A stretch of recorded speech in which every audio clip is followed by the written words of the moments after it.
guys, welcome back to my channel and welcome to a new video. And I have actually realised that I need to stop saying that because I think I say that in every single video. So let's try and come up with something new, Leanne, yeah? As you can tell by the title of this one, it's a bit of a chatty one really, and it's just about micro weddings. If you don't follow me on Instagram or have seen my videos recently, then you probably might not know, but I'm a wedding makeup artist, first of all. I'm also a bride-to-be for this year, so we did have our wedding planned for this year in September. Unfortunately it didn't go ahead, and I'm also planning, and always have been planning, a micro wedding. So if you didn't know about micro weddings, they are for, you know, weddings under around 20 people. So with the current UK guidelines of 15, I thought this would be the perfect opportunity to jump on here and just point out all the like good points of having a micro wedding, and point out why Luke and I chose to have a micro wedding as well, because obviously we didn't make the decision lightly and it did take a lot of like thought, and I do completely understand it's not the easiest thing in the world to decide to do, and it's, you know, that's why they're not very popular. But obviously with everything going on, people have been thrown into a situation where it's like their only option. So I thought better time than now to just explain why we chose to do a micro wedding and how we found the planning, and just some good points about it really. I'm not gonna, you know, sit here and point out the bad points, because obviously, you know, like not having all your friends or your family there, obviously it sucks, like and I know it's a really hard decision to make. We've been through it, we were there, you know, from the beginning, but we're glad we did at the end of the day, because it's what it's about. I'm surrounded by weddings all the time. In wedding season, I do around 5 weddings a week, like it's crazy. I'm surrounded by the big wedding buzz. You're not losing any of that by having a small wedding. It's about you two, and that's it. I think that's important, and I think sometimes when you're planning a wedding, that can sometimes be, what's the word? Not forgotten about. The amount of times I speak to people and they say, take a minute to spend with your husband, like take 5 minutes out because the whole day gets crazy, and like remember to have that time. Like people were saying that to me when we got engaged, like when you come around to planning your wedding, just make sure you and Luke have 5 minutes together. And I used to think, yeah, that's a good tip obviously, but I don't imagine my wedding being like that. Like I want to be with Luke all day. It's our wedding day. I want to be by his side, and I want us to have the best day of our whole entire lives. I don't want to be thinking, oh, I need to have 5 minutes with Luke to take in the day. That's just what personally stuck in my head and got me thinking, first of all, about doing a smaller, more intimate ceremony. So I've made a list on my clipboard, and I just made some really good points about, you know, why we decided to plan our micro wedding. So I'm just going to roll them off and just tell you all the good points about having a micro wedding, and I really hope it gives you some inspiration, some ideas, and if you're in the place at the minute where you have got to cut down numbers and you're thinking whether to go ahead or not, then I hope this video really helps you out. So although I do videos like this and I'm quite comfortable chatting and putting videos out there, and I might come across quite confident on my Instagram, I'm actually such a nervous person. Like I've done masterclasses, makeup masterclasses in the past, and I've had a room full of like 30 people, and I am a nervous wreck. Like literally, I'm so nervous. My words just, I can hear, you know when you feel it and hear it in your voice. I'm really, really nervous. So that was one point about the wedding. Well, Luke and I are so nervous about doing our vows, and we just thought just having our immediate family there, it takes that pressure away a little bit. Like we're obviously still going to have that nervous feeling, but I just don't think it's going to be as bad in front of just our immediate family compared to if we had like 50 guests sitting there watching us, listening to every word. That's obviously just like something really, like, you know, personal opinion to us, but that was definitely a plus for us on our plus list. The thought of walking down the aisle in front of like 50 people, I just don't want to do it basically. So I really don't. I'm not that person that wants all eyes on me. You don't want that for the day, so having a micro wedding is just makes sense for me. Another point as well was the timings. So we're not having our ceremony till about 3 o'clock in the afternoon, and the point of that is that we've hired our venue for 2 or 3 days.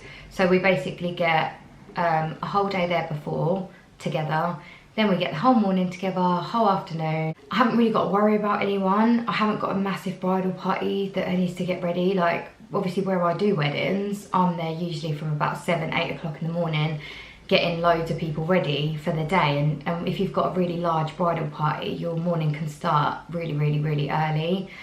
Because you have to be ready about an hour before your ceremony as well. So, because I don't have that, we've got all morning to spend together, which is really lovely. We're gonna have breakfast together. I'm spending the morning with Luke. We're staying together the night before. Like, it's gonna be really, really chilled and really relaxed. So that's another really good point about doing a micro wedding, is the stress. Like, we have not been stressed at all. Like, we're planning our wedding in Italy, so far our suppliers have just been amazing. Like, communication and everything has just been so amazing. Even when we had to postpone our wedding from September, and that was purely because I hadn't had any dress fittings done, we hadn't bought our rings, Luke hadn't sorted a suit at this point. Like, we still had a huge list of things to do, and where we were in lockdown in England and things weren't open, we couldn't go to a shop to try on rings and stuff. It was just, we just thought, no, we want to enjoy a bit of a countdown and enjoy that, you know, all the fun things, the fun little things. That was like being taken away from us. So we decided, let's just move it, and we've moved it to March. So although I'm saying all this, and fingers crossed it goes ahead in March, we still literally don't know, because it's in Italy. It's all to do with like quarantine, then being on the list, not on the list, whether you quarantine there, whether you quarantine here. We've got to leave it till the last minute now and then make a decision closer to the actual wedding date. But it's fine, because this is another really good point, because we've only got, there's us plus 8 people to really think about and try and manage and look after. It's been really easy. When our flights got cancelled, where I'd booked them all, it was so easy for me to try and rearrange. I was not trying to look after like 40, 50 people. I'm only looking after 8. So the stress has been really like quite minimal, and it's been really easy to manage. Another good point. One thing I was so happy about was spending time with our family. Like, how often do you go to a wedding and you say, didn't really get to see so-and-so, didn't really get to see the bride, didn't have a chat with them, didn't see them, didn't spend enough time with them. You always hear stuff like that, don't you? Whereas, because there's only 10 of us, we're on one table as well. So we've literally got one table. The conversation's gonna be between the, you know, the 10 of us. I'm really gonna get to spend quality time with the people I really, really want to. Not saying that I don't want to with like my good friends or my other family members or anything like that, but it really means a lot to us to spend our time with, you know, like seeing our parents. We're gonna have that real good like quality time, because it's just us there. With timings as well, we've been totally flexible with our timings. There's less photos to take as well. There's less posing times, there's less time away from your guests. Imagine it just being really nice, quick and easy. There's not a lot of people to photograph. I don't know how it works with photographers. The photographer actually had a package for micro weddings. Like, I couldn't believe it. He literally, that's one reason we booked him, and it's because he had a package especially made for micro weddings. He's done them before, they're quite popular in Italy, and it was a bit cheaper as well. So that was another really good point. We're not actually having like an evening do in Italy, so it's literally the ceremony, then we go to dinner and drinks, and that's all it's going to be. A bit of a dance. We're obviously going to play music and stuff, but it's not going to turn into like some crazy wild party. And that's another thing I find as a plus, because although I used to be able to drink back in the day, I didn't want to be drunk on my wedding day. I don't want to feel hungover the next day. I really want to enjoy my day and my evening. I was originally planning like a big wedding for after, like the week after. Obviously that's been cancelled now, but that's what the plan was. It was, our wedding was never going to turn into some massive crazy wild party. It just wasn't going to be like that. Just refer to my list.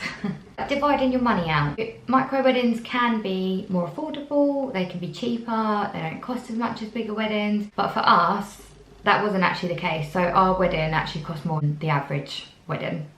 And that's because we decided to do it like this. We wanted to spend our money on things that we want to spend them on. Sometimes a big chunk of your budget can go on catering, because you're catering obviously for 40, 50, 60, you know, 70 guests. Because we don't have that, we managed to spend our money and divide our money out through our budget on things we really wanted. Obviously, I've treated myself to a nice pair of shoes. My dress is double what I thought it was gonna be. Our favours, we've spent more out on our favours because there's less of us. This is the whole point, like there's less of us, so you can put money into where you want to put it. So favours, I've spent I think £25 per favour for our wedding, whereas usually you'd probably only really want to spend about £1. So that was definitely a bonus for us. That's because we wanted to. So although you could bring it back and it can be made cheaper, it's up to you. It's up to you and your budget. That was a personal choice, our personal decision.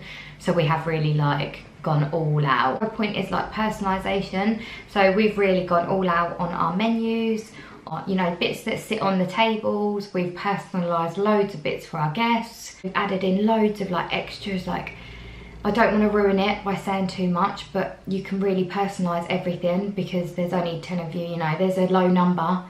So you can go mad on personalisation. You're supporting small businesses as well. So the amount of businesses I have purchased from on Etsy, not on the high street, locally, we've managed to do that, and we've managed to keep small businesses going because you can really spend out and use them for your, you know, bits around the wedding. And then last but not least, more money for a honeymoon. Less on the wedding, more on a big honeymoon. And that, guys, is probably my final point. If I think of anything else, I will jot them in the comment section below. If you found that helpful, like I said, these weddings definitely aren't for everybody, but I just wanted to point out a couple of like big points, you know, like how we decided to plan ours. If anyone is in the same position as me, I really do feel for you if you had to, you know, move your wedding, and if you've been forced into this position as well. It's not all bad. You can plan a big massive party. Like we might even wait 5 years down the line and do a big wedding. We might, you don't know what position you're going to be in 5 years, 2 years, 3 years, next year. You just don't know. So you could be planning a massive do with all your mates, all your family. Everyone loves a big piss up, don't they? Have a massive party afterwards. You can celebrate with them. Your family and friends, they'll totally understand, especially with what's going on now. They know why it's important to get married, and it is about the marriage itself. It's about you too, and that's all you've got to like keep in mind. Don't worry about anybody else. Don't worry about upsetting other people. They will totally understand. All of our friends and all of our family completely understood why we made the decision we did, and they were so supportive. They don't love us any less, and we know that one day we will have the biggest celebration ever with them, and it's going to be amazing. If you enjoyed that, I hope you found it helpful. If I can help you with anything, drop me a comment, DM me.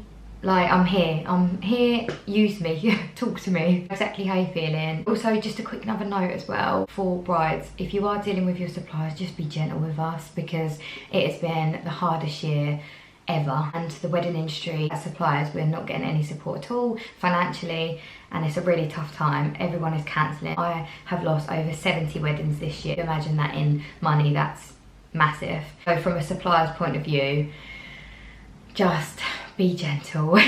Don't follow me on Instagram already. I will jot it like here somewhere and also down below. So give me a little follow on there, and my DMs are always open, always here to help. I'm sending love to all 2020 brides, sending all my love to wedding suppliers as well. Everyone, just be strong. We will get through it. Your day's gonna be amazing regardless. So just enjoy it.